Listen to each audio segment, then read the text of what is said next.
சட்டமன்றத்துல ஒரு சின்ன பிள்ளைய மனசாட்சியே இல்லாம அடி அடி அடின்னு அடிச்சு கதற விட்டு ஓட விடுறதெல்லாம் எந்த மாதிரியான அமைதி புரட்சி? சட்டமன்றம் தொடங்கி இத்தனை நாளா வாயத்தரங்க சிஎம்னு சொல்லிட்டே இருந்தாங்க. நான் அப்பவே சொன்னேன், இவங்க வாயத்தரங்கன்னு கேட்கறது அந்த மனுஷன் வாயை திறந்து காரி துப்பணும். துப்பலை கேட்டு இருந்து ஓட போறாங்க. நேத்து கூட கிருஷ்ணகிரியில பேசிட்டு வந்தேன். அதே மாதிரி அவர் வாயை திறந்து இன்னைக்கு காரி துப்ப ஆரம்பிச்ச உடனே தெரிச்சு ஓட ஆரம்பிச்சிட்டாங்க. சீட்ல உட்கார முடியல. அந்த ஹீட் ஆஃப் த சீட்டுன்னுவாங்கல்ல, அது இப்பதான் தெரியுது.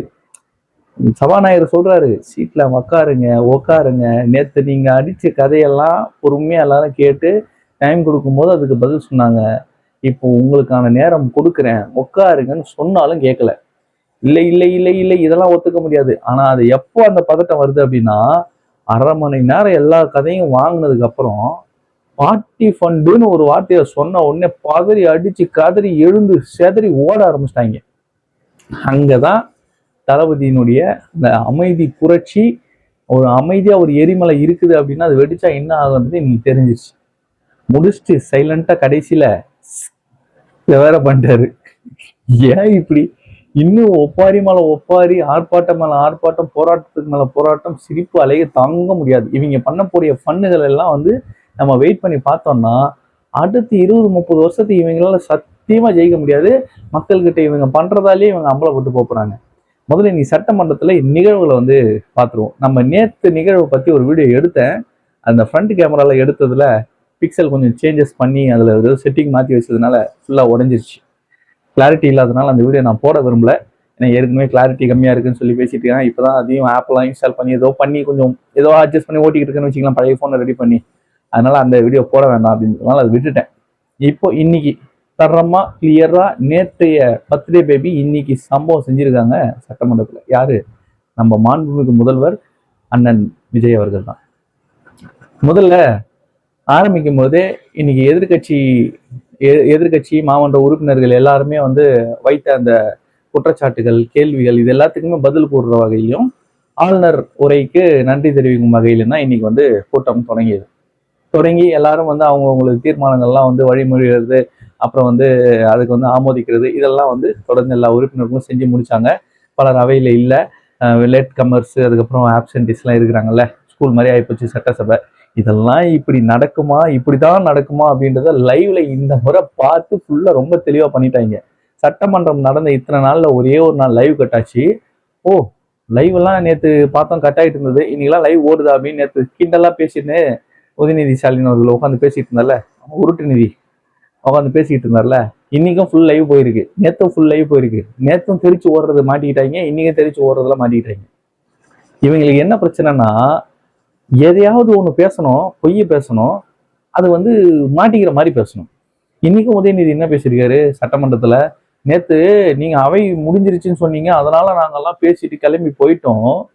நாங்க போனதுக்கு பிறகு அமைச்சர் நின்று அவர் பாட்டு தனியா பேசிக்கிட்டு நாங்க வீட்டுக்கு போய் தான் பார்த்தோம்னு ஒரு உருட்டினார் பாருங்க, உருட்டு நிதி. இதுதான் எதிர்கட்சி தலைவர் அவர்களின் மாண்பா? உருட்டலாம், ஓரளவுக்கு உருட்டலாம், ஒரு அளவுக்கு உருட்டலாம். அதுக்காக இவ்வளவு உருட்டக்கூடாது. இன்னைக்கு என்ன பண்றாங்க, நேத்து என்ன சொன்னாரு, இவர் எழுந்து போயிட்டாராம், அதாவது அவை முடிஞ்சிருச்சு எல்லாம் கிளம்பலான்னு சபாநாயகர் சொல்லிட்ட மாதிரியும், அதனால இவங்க கிளம்பி போன மாதிரியும், இவங்க கார்ல போய்கிட்டு இருக்கும் போது அமைச்சர் ராஜ்மோகன் அவர்கள் எழுந்து எல்லாத்துக்கும் பதில் சொல்லி பேசினதாகவும் கதை சொல்றாரு. பச்சையா தேர்த்து நேத்து லைவ்ல அண்ணன் எழுந்து பேசிக்கிட்டு இருக்கும் போதுதான் நீங்க எழுந்து அப்படியே குனிஞ்சிட்டே ஓடுறீங்க. தம்பி ஓடு ஓடு ஓடு, ஆபத்து வருது அப்படின்னு சொல்லிட்டு கேஎன்ஆர் அண்ணன் சொல்றாரு, நீங்க எழுந்து ஓடுறீங்க. இன்னைக்கும் அதே மாதிரி தளபதி பேச ஆரம்பிக்கிறாரு. பேச ஆரம்பிக்கும் போதுல இருந்து ரொம்ப அழகா தளபதி தெளிவா சொன்னாரு, நாங்க ஏதோ இன்னைக்கு நேத்து ஷூட்டிங் முடிச்சு இன்னைக்கு நேரா சிஎம் ஆன மாதிரி பேசிக்கிட்டு இருக்காங்க, அப்படிலாம் கிடையாது. எங்களுடைய வரலாறு என்ன தெரியுமான்னு சொல்லி 2008 ஆரம்பிச்சு 2008 இலங்கை தமிழர்கள் போராட்டம், 2009 நாகப்பட்டினம் மீனவர்கள் போராட்டம், அப்படியே பாத்தீங்கன்னா ஒவ்வொரு விஷயத்துக்கும், ஸ்டெர்லைட்டா இருக்கட்டும், இல்லைன்னா ஜல்லிக்கட்டு போராட்டமா இருக்கட்டும், அதே போல கடைசியா நடந்த வேளாண் போராட்டமா இருக்கட்டும், சிஏ எதிர்ப்பாகட்டும், இதை கோர்வையா டைம் லைனோட அப்படியே சொல்லிக்கிட்டே இதெல்லாம் பண்ணி கரூர்ல என் மக்களை நான் இழந்து வாடின விஷயம் வரைக்கும் இவ்வளவு இன்னல்களை தாண்டி தான் நான் வந்திருக்கேன். நான் எங்களுக்கு கொள்கை இல்லைன்னாங்க, கொள்கை தலைவர்களை சொன்னோம்.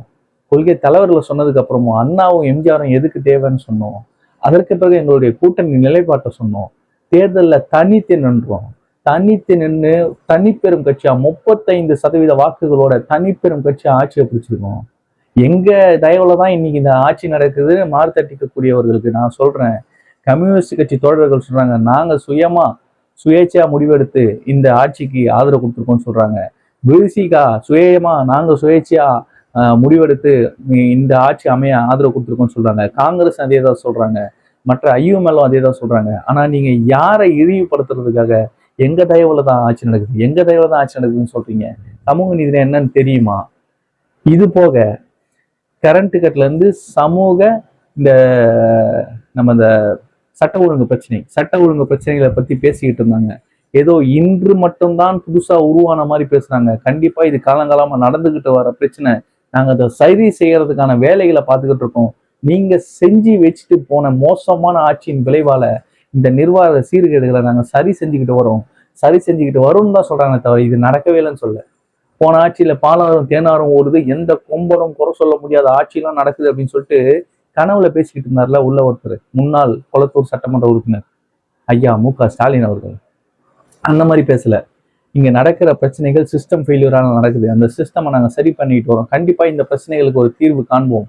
கரண்ட் பிரச்சனையை பத்தி பேசினாங்க. கரண்ட் பிரச்சனை நீங்க செஞ்சுட்டு போன நிர்வாக சீர்கேட்டால் நடக்குது. நீங்க செய்யக்கூடிய தில்லுமுள்ளு வேலைகளால் நடக்குது. அதையும் சீர் செஞ்சுக்கிட்டு வரோம். கண்டிப்பா எல்லாத்துக்கும் ஒரு தீர்வு கிடைக்கும். ரொம்ப தெளிவா மக்கள் பக்கம் நின்று பேசுறாங்க. விவசாயிகளுக்கு நாங்க செஞ்சது என்ன சொன்னோம், எல்லாத்தையும் நிதிநிலை என்ன மோசமா இருக்குன்னு சொல்லிட்டு ஊழல் பக்கம் வராங்க. ஒவ்வொரு துறையிலையும் ஊழல்னு சொல்லி அங்க ஆரம்பிச்சவங்க அறநிலைத்துறை, பத்திரப்பதிவுத்துறை, நெடுஞ்சாலைத்துறை அப்படின்னு ஒவ்வொரு துறையிலும் ஊழல் பண்ணியிருக்காங்க. இவங்க பார்ட்டி ஃபண்டுன்னு சொல்லி வாங்கினது அப்படின்னு பேச ஆரம்பிச்ச உடனே பதட்டமானவங்க. இவ்வளவு நேரம் பேசின எல்லாத்தையும் காது கொடுத்து கேட்டுக்கிட்டாங்க, எல்லாத்தையும் ஒத்துக்கிட்டாங்க போல. இவங்க பண்ண தில்லு முள்ளு, இந்த தில்லாலங்கடி வேலை, இது எல்லாத்தையும் ஒத்துக்கிட்டாங்க போல. பார்ட்டி ஃபண்டை மட்டும் ஒத்துக்க முடியல. அதனால பொங்கி எழுந்துட்டாங்க. பொங்கி எழுந்து என்ன பண்றாங்க, கத்துறாங்க, இது பண்றாங்க, அது பண்றாங்க. அப்புறம் அவை முன்னவர் செங்கோட்டையன் எழுந்து ஒண்ணு சொல்றாரு, கடந்த ஆட்சியில நீங்க ஆளுங்கட்சியா இருக்கும்போது எதிர்கட்சிகளை பார்த்து என்ன சொன்னீங்க ஞாபகம் இருக்கா?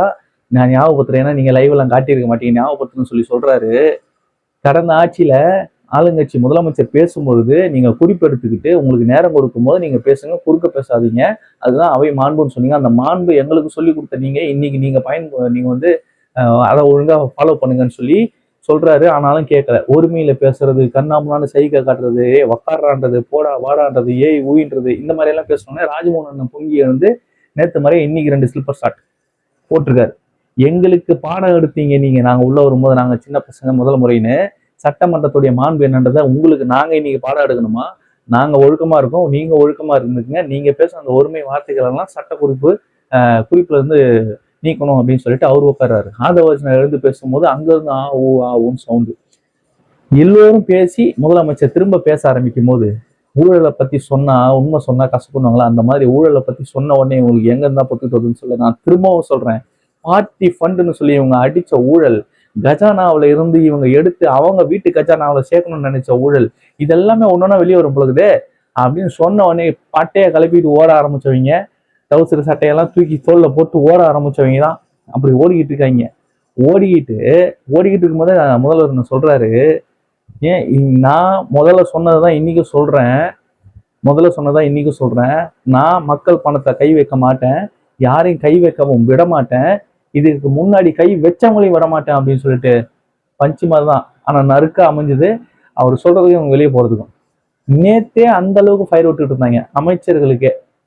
இன்னைக்கு சிஎம்முக்கு சோசியல் மீடியால ஃபயரு தெரிக்க போகுது. நியூஸ் மீடியாஸே வந்து அதெல்லாம் கட் பண்ணி போட்டு வேற லெவல்ல ட்ரெண்ட் பண்ணிட்டு இருக்காங்க.